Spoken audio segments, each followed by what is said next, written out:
نحوست کی چیزیں ہمارے اندر بھی واقع ہیں لیکن الگ الگ اعتبار سے واقع ہیں۔ مسلمانوں میں کتنے ایسے مسلمان میں ہیں جو آج بھی جو ہے نحوست اپنے اندر رکھتے ہیں۔ مثلا ایک دو چیز میں گناؤں کہ اگر کوا اپنے گھر کے پاس سے کاؤ کاؤ کرے تو لوگ سمجھتے ہیں کہ مہمان آنے والے ہیں۔ اگر صبح صبح اگر کوئی شخص قرض لینے کے لیے آ جائے تو کہتے ہیں، مثلا دکان چل رہی ہے، ادھار لے رہے ہیں، قرض لے رہے ہیں، کوئی چیز لے لیے ادھار میں تو کہتے ہیں صبح صبح تم نے میرا دن کو خراب کر دیا، پورا دن میرا اس طریقے سے جائے گا۔ یہ بھی نحوست ہے۔ اسی طریقے سے اگر ہمارے دنوں میں کسی بھی دن کے اندر کوئی نقص دیکھنے کو ملتا ہے، کوئی پریشانی ملتی ہے دیکھنے کو، تو ہم کیا کہتے ہیں، صبح صبح کس کا منہ دیکھ لیے تھے کہ اس طرح کا میرا پورا دن خراب جا رہا ہے۔ تو یہ سب نحوست ہے میرے بھائی، اور اللہ کے نبی صلی اللہ علیہ وسلم نے ان چیزوں سے روکا ہے۔ تو ہمارا نظریہ اسلام کیا ہونا چاہیے؟ بدسگونی کے تعلق سے، نحوست کے تعلق سے، پھال لینے کے تعلق سے، معزز سامعین کرام، سب سے پہلی چیز جو ہمارے عقیدے میں شامل ہونی چاہیے وہ یہ ہے کہ کچھ بھی ہو رہا ہے، ہمیں نفع ہو رہا ہے یا نقصان ہو رہا ہے، چاہے وہ مہینہ کون سا ہے اس سے مطلب نہیں، چاہے وہ دن کون سا ہے اس سے مطلب نہیں، چاہے وہ گھڑی کون سا ہے وہ بھی مطلب نہیں، جو کچھ ہو رہا ہے چاہے وہ نفع ہو یا نقصان ہو، اللہ رب العالمین نے آج نہیں، انسان کے آنے سے پہلے، جنوں کے آنے سے پہلے، دنیا اور آسمان بننے سے 50,000 سال پہلے اللہ رب العالمین نے لکھا ہے۔ اس کا تعلق نہ دن سے ہے، اس کا تعلق نہ رات سے ہے، نہ اس کا تعلق کسی مہینے سے ہے، نہ اس کا تعلق کسی گھڑی سے ہے، بلکہ جو کچھ ہو رہا ہے اللہ رب العالمین کے یہاں ساری چیزیں لکھی ہوئی ہیں۔ یہاں ہم یہ دیکھ سکتے ہیں، غور کر سکتے ہیں کہ اللہ رب العالمین کا علم کتنا فاسٹ ہے، اور اللہ رب العالمین کا علم کتنا وسعت والا علم اللہ رب العالمین کے پاس ہے، کہ وہ ساری چیزیں جو دنیا میں شروع سے لے کر کے قیامت تک کے بعد تک جتنی بھی چیزیں ہونے والی ہے، چاہے نفع کے تعلق سے ہو، نقصان کے تعلق سے ہو، موت کے تعلق سے ہو، حیات کے تعلق سے ہو، ساری چیزوں کو اللہ رب العالمین نے لوح محفوظ میں لکھ کر کے ثابت کر دیا، وہ محفوظ ہے۔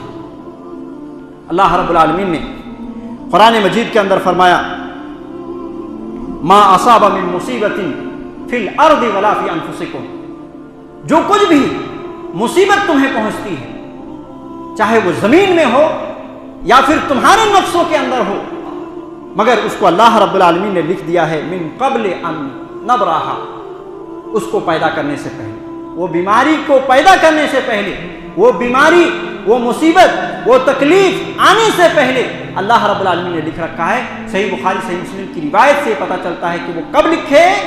جب آسمان اور زمین پیدا کرنے کے 50,000 سال پہلے اللہ رب العالمین نے لکھا۔ اسی طریقے سے اللہ رب العالمین نے ایک دوسری جگہ فرمایا، قُلْ لَن يُصِيبَنَا إِلَّا مَا كَتَبَ اللَّهُ لَنَا هُوَ مَوْلَانَا وَعَلَى اللَّهِ فَلْيَتَوَكَّلِ الْمُؤْمِنُونَ۔ اے نبی آپ کہہ دیجئے ہرگز ہمیں کوئی مصیبت نہیں پہنچ سکتی، لن يُصِيبَنَا إِلَّا مَا كَتَبَ اللَّهُ لَنَا، مگر وہی مصیبت ہمیں پہنچے گی جو اللہ رب العالمین نے ہمارے مقدر میں لکھ دیا ہے۔ ہوا مولانا، وہی ہمارا کارساز ہے، وہی ہمارا بگڑی بنانے والا ہے، وہی ہمارے تمام معاملات کی تدبیریں کرنے والا ہے۔ وعلی اللہ فلیتوکل المؤمنون، اور مومنوں کو اللہ رب العالمین ہی پر بھروسہ رکھنا چاہیے۔ لہذا یہ دونوں آیت یہ بتلاتی ہیں کہ جو کچھ بھی ہو رہا ہے ہماری زندگی میں سب اللہ رب العالمین کے یہاں لوح محفوظ میں لکھی ہوئی ہے، اور وہ اللہ رب العالمین کا اندازہ ہے، اور وہی تقدیر ہے، وہی تقدیر ہے جس پر ہمیں ایمان لانا ہے، غیبیات سے متعلق ہے وہ، تو تقدیر پر ہمارا ایمان ہونا چاہیے، اور تقدیر میں یہ بھی شامل ہے کہ ہم اس چیز کو بھی ایمان لائیں کہ جو کچھ ہو رہا ہے اللہ رب العالمین کے ہاں لوح محفوظ میں لکھا ہوا ہے، اور یہ بھی تقدیر کے تعلق سے ہے۔ معزز سامعین، یہ بات یاد رکھ لیں، پوری دنیا کے انسان آپ کو اگر نفع پہنچانا چاہے ہرگز نفع نہیں پہنچا سکتے، اور پوری دنیا کے انسان اور جن مل کر کے بھی آپ کو نقصان پہنچانا چاہے ہرگز نہیں نقصان پہنچا سکتے، مگر اتنا ہی جتنا اللہ رب العالمین نے آپ کے مقدر میں نفع لکھا ہو اتنا ہی لوگ آپ کو نفع پہنچا سکتے، اتنا ہی جتنا آپ کے تعلق سے اللہ رب العالمین نے نقصان لکھا ہے اتنا ہی نقصان پہنچا سکتے۔